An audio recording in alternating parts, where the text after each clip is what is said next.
సంవత్సరన్నర కాలంగా తెలంగాణ ప్రజల సంపదను దోచి తెలంగాణను ఏటీఎంగా మార్చి ఢిల్లీ బాసులకు దోచిపెట్టడానికే, అటు ఢిల్లీ బాసులు అంటే ఇద్దరున్నారు పాపం బాసులు ఆయన బాధ వర్ణనాతీతం. ఒక బాస్ ఏమో అఫీషియల్ బాస్ రాహుల్ గాంధీ గారు, ఇంకొక బాస్ ఏమో అన్అఫీషియల్ బాస్ మోడీ గారు, అమిత్ షా గారు. కాబట్టి అటు ఇటు ఇద్దరిని ప్రసన్నం చేసుకోవడానికి 44 సార్లు ఎక్కే విమానం దిగే విమానం అన్నట్టుగా రేవంత్ రెడ్డి గారి వ్యవహారం నడుస్తూ ఉంది. ఏడాదిన్నర కాలంగా రేవంత్ రెడ్డి గారు చేసిన పనులు 3. 1 బీఆర్ఎస్ పై నిందలు, 2 బిల్డర్లతో కాంట్రాక్టర్లతో దందాలు, 3 ఢిల్లీ బాసులకు వేల కోట్ల చందాలు. మాకు బీఆర్ఎస్ మీదనేమో నిందలు, బిల్డర్లు కాంట్రాక్టర్లతో దందాలు, ఢిల్లీ బాసులకేమో వేల కోట్ల చందాలు. ఇది నిజంగా సిగ్గుచేటు. ఒక ముఖ్యమంత్రిగా ఆనాడు ఎమ్మెల్యేగా ఆబాస్ పాలైన రేవంత్ రెడ్డి గారికి బుద్ధి వచ్చిందేమో అనుకున్నాం. కానీ కుక్కతోక వంకర అన్నట్టు ఇప్పటికీ అవే అపసవ్యపు పనులు, ఇప్పటికీ అవే అపసవ్యపు కార్యక్రమాలు చేస్తూ తెలంగాణ రాష్ట్ర పరువు జాతీయ స్థాయిలో తీసినందుకు వారిని వెంటనే తొలగించాలని చెప్పి మేము డిమాండ్ చేస్తూ ఉన్నాం. రాహుల్ గాంధీ గారు అన్ని విషయాల్లో మాట్లాడతారు, ప్రతి విషయంలో మాట్లాడతారు. పాకిస్తాన్ గురించి మాట్లాడతారు, బంగ్లాదేశ్ గురించి మాట్లాడతారు, ఇంకేదో మాట్లాడతారు. మరి నేషనల్ హెరాల్డ్ కేసులో మీ ముఖ్యమంత్రి గారిని ఛార్జ్ షీట్లో చేరిస్తే why is Rahul Gandhi not responding? Why is he not talking? Why is Mr. Rahul Gandhi silent on this issue? Please respond.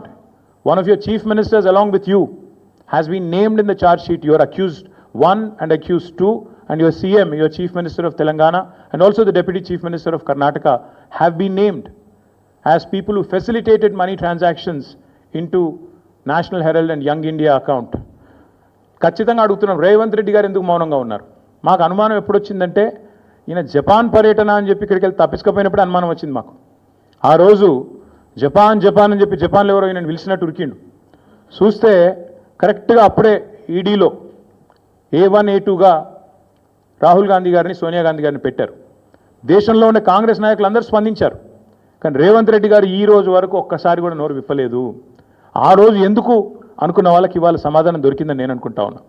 ఎందుకంటే రేవంత్ రెడ్డి గారికి తెలుసు ఈ కేసులో ఆయన కూడా ఉన్నాడు, సహజంగానే ప్రభుత్వంలో ఉన్నాడు కాబట్టి ఇంటెలిజెన్స్ వ్యవస్థ ఉంటుంది కాబట్టి ఆయనకు సమాచారం ఉంది ఈ కేసులో మీరు కూడా ఉండబోతున్నారు అని చెబితే అప్పటి నుంచి ఇప్పటివరకు నోరు తెరవలేదు. తెరవకపోగా ఢిల్లీ పెద్దలను ప్రసన్నం చేసుకోవడానికి, అక్కడ ఉండే మంత్రులను కాకాబట్టడానికి, మోడీ గారిని, అమిత్ షా గారిని ప్రసన్నం చేసుకోవడానికి, బీజేపీతో మరి ఏదో రకంగా ఒక ఒప్పందం కుదుర్చుకొని ముందుకు పోవడానికి ఆయన మౌనంగా ఈరోజు మౌనంగా ఉండి తప్పించుకునే ప్రయత్నం చేస్తూ ఉన్నారు. ఇవాళ మేము తెలంగాణ ప్రజల తరపున ప్రధాన ప్రతిపక్షంగా, అదేవిధంగా భారత రాష్ట్ర సమితిగా ఈ ఉద్యమానికి, ఈ రాష్ట్రానికి నాయకత్వం వహించిన కేసీఆర్ గారి తరపున మేము అడుగుతూ ఉన్నాం. ఖచ్చితంగా రేవంత్ రెడ్డి అయితే తప్పుకోవాలి, లేదా కాంగ్రెస్ పార్టీకి సిగ్గు ఉంటే, కాంగ్రెస్ పెద్దలకు నైతిక విలువలు ఉంటే వెంటనే ఆయనను తొలగించాలి. యడ్యూరప్ప గారు రాజీనామా చేశారు. అప్పుడు యడ్యూరప్ప ఆనాడు ఆరోపణలు వస్తే హౌసింగ్ స్కామ్లో he quit, he stepped aside so that fair investigation could go on. అట్లాగే చాలామంది కేంద్ర మంత్రులు కూడా రాజీనామాలు చేశారు గతంలో. అట్లాగే ముఖ్యమంత్రి గారు కూడా రాజీనామా చేయాలని చెప్పి కూడా మేము డిమాండ్ చేస్తూ ఉన్నాం. రాహుల్ గాంధీ గారు తెల్లారలేస్తే ఆ కాన్స్టిట్యూషన్ బుక్ పట్టుకొని తిరుగుతూ ఉంటారు. న్యాయ యాత్ర అంటాడు, యాత్రలు సంవిధాన్ కో బచావ్ అంటాడు. మరి సంవిధాన్ కో బచావ్ అనే Rahul Gandhi, why are you mum? Why are you silent? Why are you not responding to this issue, and why are you ensuring that a corrupt chief minister continues